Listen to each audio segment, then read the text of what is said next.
Because men somehow think that they know what they're talking about even when they don't. You do to be politically correct.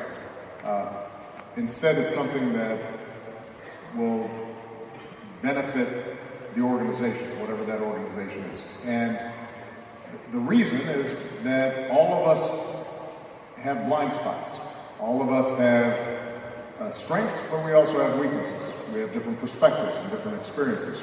And what I found as president was that the greater mix and cross-section of people I had around me who had different perspectives, hopefully common values, but different perspectives, experiences, and strengths, the more likely it was that we would have fresh eyes and fresh approaches to problems.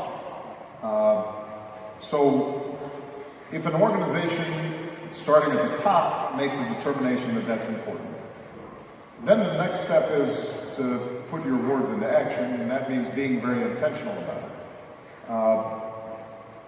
There are some cases, I think, in the startup world where people just don't even think about it. They're not actively trying to exclude, but they're not... Just not thinking about it. It's not a focus. And so those of us who are in charge of large organizations that historically have been more exclusive have to actively reach out. If you do, then what you'll find is the talent's there. It's just that you have to work for it. Now, when it comes to tech, part of this has to start earlier. And we know, for example, that, and I speak as somebody who has two daughters, how they learn and you know, Michelle and I talked about how when they took math classes, for example, they benefited much more from working in groups and collaboratively than just working on a problem on their own. So if we're designing our education system to ensure that we want more young women staying with STEM education, science, math, engineering, then we have to think about it. Why is it that so many young girls are dropping off early? What are the social pressures? Are we designing curriculums better so that we have that pool and those young people have confidence coming in? And then finally, you have to create a culture where it's welcome. And I think in Silicon Valley, we still have problems.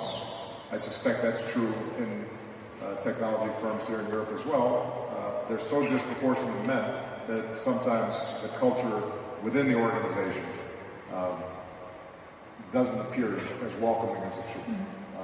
So you have to work at it. And I have to say that even though I like to think of myself as enlightened and concerned about these issues, there have been times where I had to